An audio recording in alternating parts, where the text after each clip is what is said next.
ಪರಮ ಪೂಜ್ಯ ಶ್ರೀ ಶಿವಯೋಗಿ ಮಹಾಸ್ವಾಮಿಗಳ ಪಾದಾರಂಭದಲ್ಲಿ ಪಡಮಟ್ಟು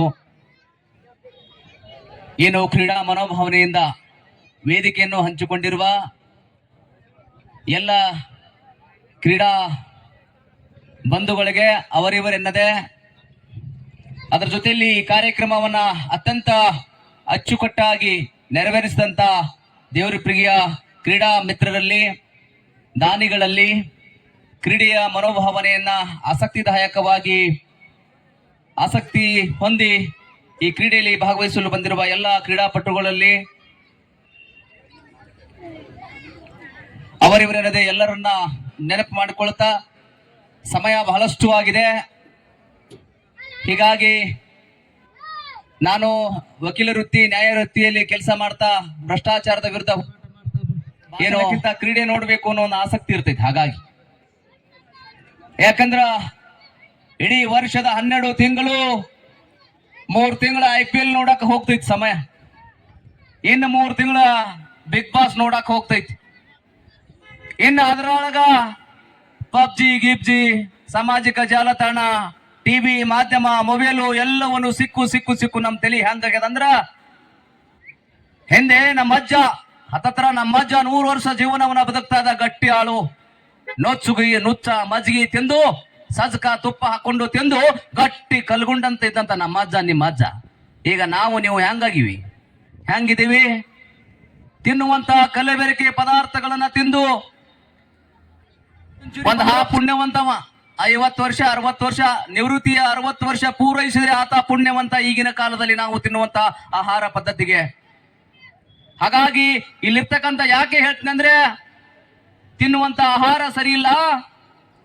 ಎಲ್ಲಿ ಹೋಗ್ತೀರಿ, ಮೂಲಿ ಒಂದು ದಾರದ ಅಂಗಡಿ ಅದಾವ, ಮೂಲಿ ಒಂದು ನೆನಪದ್ರ ಗಾಂಜಾ ಸಿಗ್ತೈತಿ, ಡ್ರಗ್ಸ್ ಸಿಗ್ತೈತಿ, ಅಫೀಮ್ ಸಿಗ್ತೈತಿ. ಯುವಕರು ಇವತ್ತು ಹೇಗಾಗಿದ್ದಾರಂದ್ರ ತಿನ್ನುವ ಪದಾರ್ಥ ಸರಿ ಇಲ್ಲ, ತಿನ್ನುವ ಪದಾರ್ಥ ಗಾಳಿಯು ಶುದ್ಧ ಇಲ್ಲ, ಯಾವುದೂ ಶುದ್ಧ ಇಲ್ಲ. ಹಾಗಾಗಿ ಯುವಕರಿಗೆ ಬಲಿಷ್ಠಗೊಳಿಸುವುದು ಹೇಗೆ? ಬಲಿಷ್ಠಗೊಳ್ಳಬೇಕಾದ್ರೆ ಯುವಕರಿಗೆ ಆ ದುಶ್ಚಟಗಳಿಂದ ದೂರ ಮಾಡಬೇಕಲ್ಲ. ಸ್ವಲ್ಪ ಆದ್ರೂ ಮೊಬೈಲ್ ಬಿಟ್ಟು ಹೊರಗೆ ಬರ್ಲೆ ತಂದು ಹೇಳಿದ್ರೆ ನಾವು ಕೇಳ್ತೀವನ್ನ ಯಾರಾದರೂ ಬರುದಿಲ್ಲಲ್ಲ. ಹಾಗಾಗಿ ದೇವರಿಪ್ಪಿಗೆಯ ಎಲ್ಲ ಮಿತ್ರರು ಇಂಥ ಒಂದಿಷ್ಟು ಕ್ರೀಡಾ ಮನೋಭಾವನೆ ಇಟ್ಟುಕೊಂಡು ಒಂದಿಷ್ಟು ಸ್ಪೋರ್ಟ್ಸ್ ಗಳನ್ನ ಮಾಡ್ತಾ ಶರೀರನ್ನ ಗಟ್ಟಿಗೊಳಿಸುವಂತ ಕೆಲಸವನ್ನ ಮಾಡ್ತಿದ್ರಿ. ಅತ್ಯಂತ ಖುಷಿಯ ವಿಚಾರ.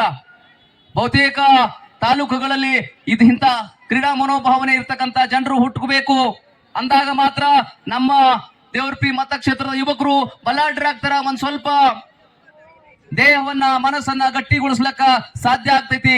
ಇಂಥ ಸ್ಫೂರ್ತಿದಾಯಕ ಕೆಲಸಗಳನ್ನ ಮಾಡಿದಂತ ಎಲ್ಲ ದೇವರಪ್ರಿಯ ಎಲ್ಲ ಯುವಕರಲ್ಲಿ ನಾನು ಅವರಿಗೆ ಮತ್ತೊಮ್ಮೆ ಯಾಕೆ ನೆನೆಸಿ ನಾನು ಅಭಿನಂದನೆ ಸಲ್ಲಿಸ್ತೇನೆ ಅಂದ್ರೆ, ಇಂಥ ಸ್ಫೂರ್ತಿದಾಯಕ ಕೆಲಸಗಳು ಆಗಲೇ ಹೇಳಿದ್ರು ಏನಪ್ಪಂದ್ರ ಪ್ರಕಾಶ್ ಅಣ್ಣ ಗುಡ್ಮನಿಯವರು 2-3 ತಿಂಗಳಿಗೊಮ್ಮೆ ಇಂಥ ಕಾರ್ಯಕ್ರಮಗಳನ್ನ ನಾವು ಮಾಡ್ತಿದ್ದೀವಿ. ಶಿವಾನಂದ ಅವರೇ, ಯಾಕೆ ಮಾಡ್ತಿದ್ದೇವೆ ಅಂದ್ರೆ, ದೇವರಿಪ್ರಿಗೆ ಇರ್ತಕ್ಕಂಥ ಯುವಕರು ಬಲಿಷ್ಠರಾಗಬೇಕು, ಕ್ರೀಡೆಯಲ್ಲಿ ಮುಂದಾಗಬೇಕು, ಅವರ ಆರೋಗ್ಯ ಸುಧಾರಿಸಬೇಕು. ಆ ಒಂದು ನಿಟ್ಟಿನಲ್ಲಿ ಇಂಥ ಕಾರ್ಯಕ್ರಮಗಳನ್ನ ಮಾಡ್ತೇನೆ ಅಂತ ಹೇಳಿದ್ರು. ಹಾಗಾಗಿ ಸಾಕಷ್ಟು ಜನ ನನಗೆ ಬಹಳ ಖುಷಿ ಅನಿಸ್ತೈತೆ. ಯಾಕಂದ್ರ ವೇದಿಕೆ ಮೇಲೆ ಏನಪ್ಪಾ ಅಂದ್ರ ಅವರಿವರೆನ್ನದೆ ಕಾಂಗ್ರೆಸ್, ಬಿಜೆಪಿ, JDS ಪಕ್ಷಗಳು, ವಿವಿಧ ಸಂಘಟನೆಗಳು, ರೈತ ಮುಖಂಡರು, ನಿವೃತ್ತಿ ಹೊಂದಿದಂತ ಯೋಧರು ಇದ್ರಿ, ಪೊಲೀಸ್ ಇಲಾಖೆ ಇದ್ರಿ, ಅಧಿಕಾರಿಗಳಿದ್ರಿ, ಶರಣರು ಇದ್ರಿ, ತಾವೆಲ್ಲ ಕೂಡ್ಕೊಂಡು ನಮ್ಮ ಮಕ್ಕಳ ಭವಿಷ್ಯವನ್ನ ಇಟ್ಟು ಏನು ಗಟ್ಟಿಗೊಳಿಸುವಂತ ಕೆಲಸವನ್ನ ಮಾಡ್ತಿದ್ದೀರಿ. ಬಹಳ ಸಂತೋಷದಾಯಕವಂತ ಇದು ಇದೇ ತರ ಮುಂದುವರಿಲಿ. ಯಾಕಂದ್ರೆ ನಮ್ಮ ಮಕ್ಕಳು ಒಂದಿಷ್ಟು ಬಲಿಷ್ಠವಾದಂತ ದೇಹವನ್ನ ಕಾಯವನ್ನ ಬೆಳೆಸ್ಕೊಳ್ಳಿ ಅನ್ನುವಂತ ವಿಚಾರವನ್ನು ಇಟ್ಟುಕೊಂಡು ಈ ಕ್ರೀಡಾ ಮನೋಭಾವನೆಯಿಂದ ಈ ಒಂದು ಕಬಡ್ಡಿ ಪಂದ್ಯಾವಳಿ ಏನಪ್ಪ ಅಂದ್ರ ಆರಂಭಿಸಿದ್ರಿ. ಬಹಳ ಖುಷಿಯ ಸಂಗತಿ. ನನಗೆ ಮುಂಚಿತವಾಗಿ ಒಂದಿಷ್ಟು ಮಾಹಿತಿ ಇರ್ಲಿಲ್ಲ.